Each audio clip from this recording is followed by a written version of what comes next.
Quem tem razão?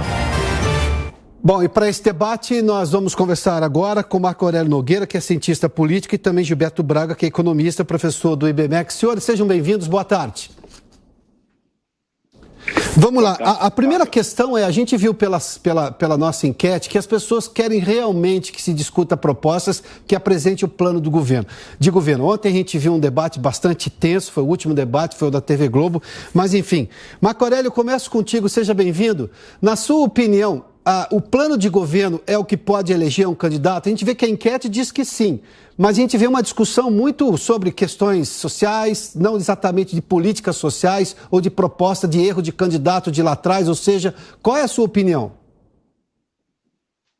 Bom, boa tarde, Piotr, boa tarde a todos. Olha, eu acho que o ideal é que o plano de governo elegesse os candidatos. Só que isso no Brasil, em particular, não está acontecendo. A questão que me parece dever ser privilegiada é saber por que isso não está acontecendo.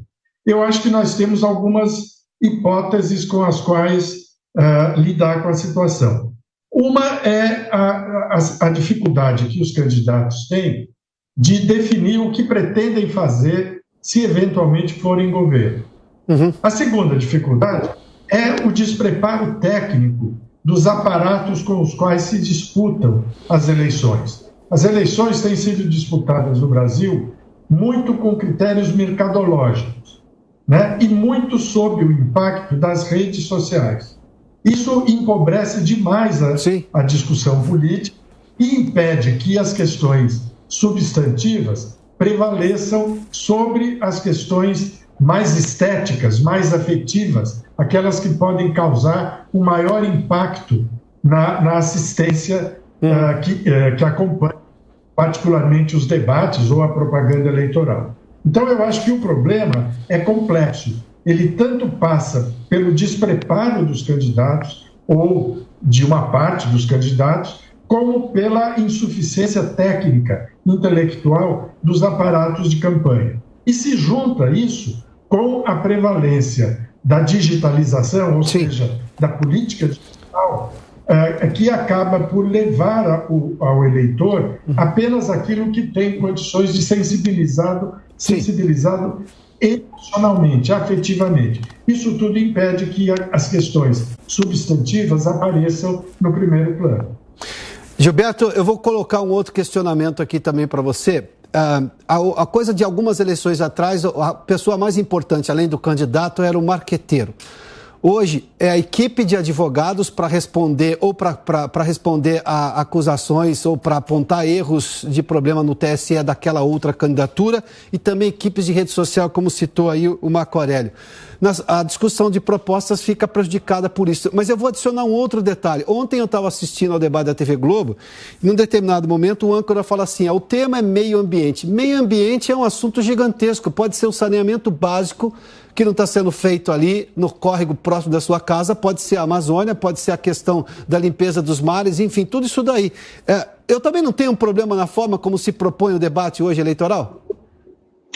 Boa tarde, Piotr, Marco Aurélio, todos que nos acompanham. Com certeza, eu concordo com você. Na verdade, nós temos um empobrecimento dessa discussão política por tudo isso que foi apontado.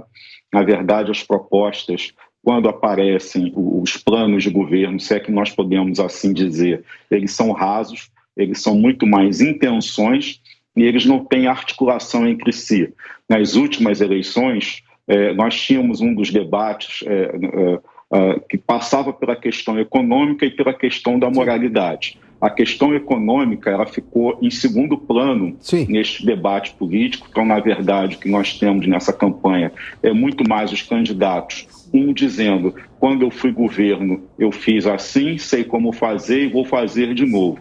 E um outro candidato que tenta apostar numa continuidade de um final de gestão exitoso. Então, na verdade, você sequer sabe, por exemplo, de onde virão os recursos para os compromissos que estão sendo anunciados. Do ponto de vista da economia, o brasileiro sempre votou olhando para o emprego e olhando para a barriga, ou seja, para a mesa, botar comida para a sua família. Nesse ano que nós vemos é uma eleição muito mais clubista, como se fosse o time A ou o time B. Então, na verdade, isso empobrece o crescimento político e nós não temos mais partidos fortes. Nós estamos muito mais focados no candidato e nos erros de um e de outro, ou na acusação de um contra o outro. E aí entra essa questão do marqueteiro que você colocou, Piotr. Tá. Porque eu não vou inocentar os candidatos do que eles vêm a falar em debates eleitorais, tampouco vou culpar as emissoras que fizeram debates. Mas, por exemplo, ontem, nessa questão do meio ambiente, não é mais fácil perguntar para o candidato objetivamente, olha, hoje a situação do saneamento básico brasileiro é essa. Há uma reclamação do Supremo Tribunal Federal das empresas que eram dos estados que não querem abrir mão, mas elas também não mostraram eficiência nenhuma. Qual a sua opinião objetiva sobre isso? Eu não preciso também propor uma outra forma de debate em relação aos temas que são caros, seja isso na economia, seja isso em qualquer outra, na área social. Como é que o senhor vai aumentar? Vai aumentar de que maneira? Mas apresenta a realidade, porque daí, eu imagino, o candidato vai ter que dizer alguma coisa que se dirija àquela proposta, ou senão ele fica vago. Eu concordo com você, eu acho que as perguntas são muito abertas, até para passar a palavra para o meu colega no debate, mas o que eu vejo é que não apenas existe também um despreparo de parte da imprensa e, num certo sentido, você ter um debate oba-oba com acusações, com baixaria, isso eleva a audiência, então, de alguma maneira, isso traz o eleitor que gosta digamos assim, desse embate, da troca de acusações, e isso tem o seu peso em termos de manter num horário muito tarde para o trabalhador normal assistir um debate. Tendo briga, isso se torna quase uma novela política, né? Então, na verdade, isso fomenta, mas você escapa das questões principais. O Brasil, que nós precisamos discutir, da onde vêm os recursos, quais são as propostas efetivas, quais são os temas reais, né? Houve no debate ontem, para te devolver a palavra, uma determinada candidata que falou, eu sou contra o meu partido nisso e naquilo. Quer dizer, nós temos até o contrassenso de ter uma candidata que defende ideias contrárias ao conteúdo programático, ao ideário de sua representação partidária. Marco Aurélio, por favor. Não, eu acho que o problema é esse mesmo, né, Piotr? E eu diria que talvez a gente tenha chegado num nível muito baixo da vida política nacional, né? Eu acho que esses últimos anos, a nossa vida política, vamos ser sinceros aqui, nunca foi uma coisa de altíssimo nível. Nós sempre oscilamos muito entre formas variadas de populismo com pouca representação partidária efetiva. Isso é um pouco a regra da vida brasileira. Mas nos últimos anos, essa situação piorou muito, tanto em termos do número de partidos, hoje nós temos 30 partidos, algo assim, na vida política brasileira. É uma coisa escandalosa, que evidentemente não produz funcionalidade na disputa política de modo geral. A segunda questão é que nós acabamos também por introduzir uma sistemática de debate e de propaganda eleitoral via televisão e nos últimos 2, 3 anos via redes sociais que não ajudam a privilegiar aquilo que é substantivo, como a gente disse aqui alguns minutos atrás. Então, o modelo do debate, ele também não ajuda. Quer dizer, você viu o debate de ontem, você tinha 6 candidatos, 7 candidatos, né? Quer dizer, cuja representatividade era muito flutuante, era muito oscilante. Você tinha, não só pelas pesquisas, né? As pesquisas dão uma indicação, mas o que o padre Kelmo estava fazendo naquele debate? Né? Quer dizer, ele é um completo aventureiro na vida política brasileira. Mas, Marco... Um completo impostor, mas tinha assento ali. Mas deixa eu fazer um questionamento e depois quero ouvir também o Gilberto Braga. Eu não tenho um problema do ponto de vista quase filosófico de discutir propostas numa eleição como essa, sendo que eu tenho, por exemplo, a presença do ex-presidente Lula, que tudo indicava pela lei, que se conhecia pelos processos, pelo devido processo legal, que não poderia ser candidato. Aí eu trago um candidato como esse, e isso já está decidido, eu só estou fazendo menção a um ponto, que os outros candidatos ficam quase que obrigados a tentar desfazer aquele candidato, porque ele chegou de uma maneira que foi quase que numa canetada do Supremo Tribunal Federal. E isso não prejudica a forma... Vamos discutir propostas? quando eu tenho essa contaminação de algo que foi criticado pelo mundo jurídico, inclusive aquela decisão de mandar a zero todos os processos contra o ex-presidente Lula? Claro que contamina, isso não há nenhuma dúvida. Agora, esses são dados da realidade, que tem a ver com a performance, o desempenho do sistema político-jurídico como um todo. Quer dizer, o Lula não forçou a barra para estar nesse debate. Ele foi descondenado, vamos dizer assim, ou tornado livre até segunda ordem, né? Utilizando-se de uma figura jurídica que é altamente distinta, né? Mas que foi emanada pela Suprema Corte. Então, o sistema como um todo, ele está carregado de defeitos. Então, não dá para a gente discutir a eficácia do que quer que seja, sem levar em consideração a fragilidade do sistema. Sim. No fundo, para ser um pouco radical aqui nas palavras, nós precisaríamos de uma reforma estrutural pesada para que a vida política enveredasse por uma trilha mais interessante, mais rica, mais substantiva. Do jeito que está, essa situação vai se repetir e, pior, não vai fornecer ao próximo governo condições de governança e de governabilidade muito eficazes. Tá. Quer dizer, o próximo governo corre o sério risco de chover no molhado. Gilberto, qual a sua opinião? Isso não contaminou a discussão de propostas? Porque eu já tenho, digamos, uma questão jurídica que se sobrepôs, inclusive ao entendimento jurídico que se tinha até então, quando o Supremo decide trazer por aquele entendimento que causou espécie no mundo jurídico de zerar todos os processos que tinham sido julgados em 3 instâncias, chegou ao STJ, inclusive, e aí colocou um candidato que não tinha nenhuma condição do ponto de vista legal, até o entendimento daquele momento, de ser candidato. Isso não contamina a possibilidade de se fazer discussão de propostas ou até o julgamento técnico desse governo pelos candidatos de oposição?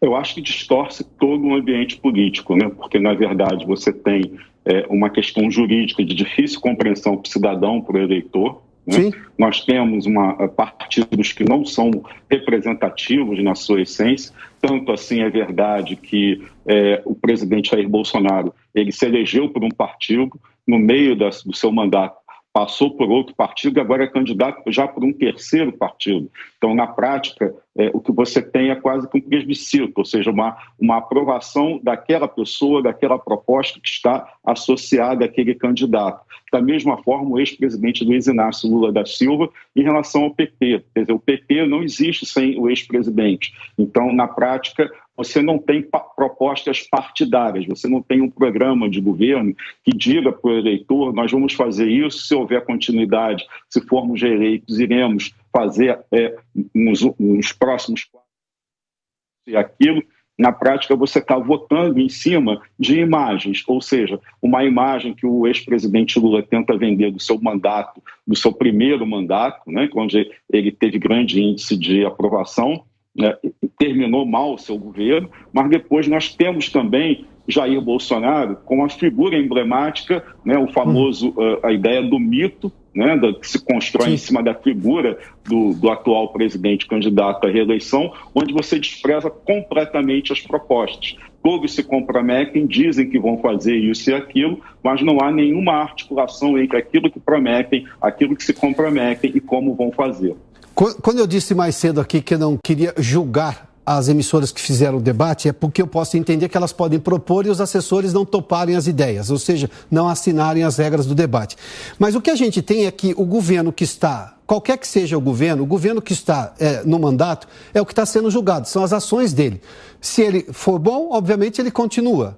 Se ele não conseguir provar que ele é tão bom, a oposição deveria questionar exatamente isso. Ou seja, não seria melhor, eu vou pedir uma resposta rápida dos senhores por uma questão de tempo aqui, mas começo contigo, Marco Aurélio. Apontar coisas que o governo está fazendo, por exemplo, em reduzir a dívida pública, em gerar emprego, a forma como está conseguindo reduzir a inflação, não é esse tipo de coisa que precisa ser colocada no debate para ouvir a opinião, seja do próprio presidente que concorre à reeleição, dizendo, não, eu vou manter isso que está dando certo e explicar o porquê, e os de oposição dizendo, não faria desse jeito, eu faria de uma coisa melhor, que geraria mais emprego ou não, enfim, não é de forma objetiva, porque, de novo, vamos discutir meio ambiente. Bom, meio ambiente é um negócio gigantesco. Não, é verdade, Piotr. Agora, você está colocando a coisa num plano muito ideal. No plano real, isso não seria possível, independentemente do modelo de debate que nós fizéssemos. Né? Quer dizer, eu acho que os candidatos não estão preparados para isso. Um ou outro tem mais preparo. Sim. Ciro Gomes é mais preparado, a Simone Tebet me parece uma candidata preparada, mas os candidatos que estão na dianteira das pesquisas, eles não estão preocupados com isso. Eles estão preocupados em manter e não perder os eleitores que até agora parecem ter migrado para suas posições. Então, é evidente que seria mais interessante se nós tivéssemos um outro padrão de debate. Mas esse outro padrão de debate, ele só vai aparecer se o sistema político, o sistema eleitoral, o modo como se vivem as eleições, for alterado antes. Porque senão nós ficaremos girando em círculos. Pois não. Né? Quer dizer, falta representatividade. Se falta qualidade nos candidatos e nos seus partidos, o debate não pode ser muito melhor. Porque o tema meio ambiente é geral, mas um bom candidato saberá tirar dele o que é fundamental. Tá. Eu acho interessante que também deixe o tema livre, para que cada candidato possa mostrar ao eleitor como é que ele traduz esse tema livre numa coisa mais objetiva. Gilberto, um minuto, por gentileza, esse mesmo questionamento para você, porque de alguma forma nós temos, como é um mandato que está sendo julgado agora e o presidente concorre à reeleição, ou seja, tem um certo plebiscito aí. Eu não deveria expor isso aos outros candidatos? Como é que você faria diferente do que está acontecendo agora, com temas objetivos? Sim, com certeza. Nós estamos julgando hoje o passado e não o futuro. Nós não vimos propostas efetivamente verdadeiras e reais para o eleitor sufragar nas urnas no próximo domingo. Então, nós estamos aqui, nesse momento, pegando os dois candidatos que aparecem como líderes nas pesquisas, julgando se a continuidade de um vai ser melhor do que o outro promete que vai fazer com base no que fez no passado. É muito triste, é muito pobre para o Brasil, nós precisamos ir além. Então, nós temos que julgar qual é a capacidade de realização para o futuro. O que passou é passado. Nós estamos votando para daqui mais 4 anos. Olha, eu vou dar 15 segundos para cada uma última pergunta. Começo contigo, Marco Aurélio. Debate às 10h30 da noite para terminar às 2 horas da madrugada, ajuda? Não ajuda nada. Quer dizer, ajuda a fazer a mensagem política, boa ou má, chegar até um eleitorado elitizado que tem condições de dormir de madrugada e não trabalha provavelmente na manhã seguinte. O horário também é perverso para com os eleitores, né? É um péssimo horário. Gilberto, a mesma pergunta para você. Acho que foi você que citou isso há pouco, inclusive, a questão do horário, né? Mas diga lá, na sua opinião, esse horário ajuda a criar, digamos, debate melhor entre a população para poder acompanhar? Eu acho que isso ajuda a encher os bares depois para os intelectuais debaterem, né? A população que precisa acordar cedo não vai ficar até depois de 1 da manhã assistindo o debate. Tá. Gilberto Braga, economista, professor do IBMEC, Marco Aurélio Nogueira, cientista político. Senhores, muitíssimo obrigado pela participação aqui nesse debate do Prós e Contras. Boa tarde.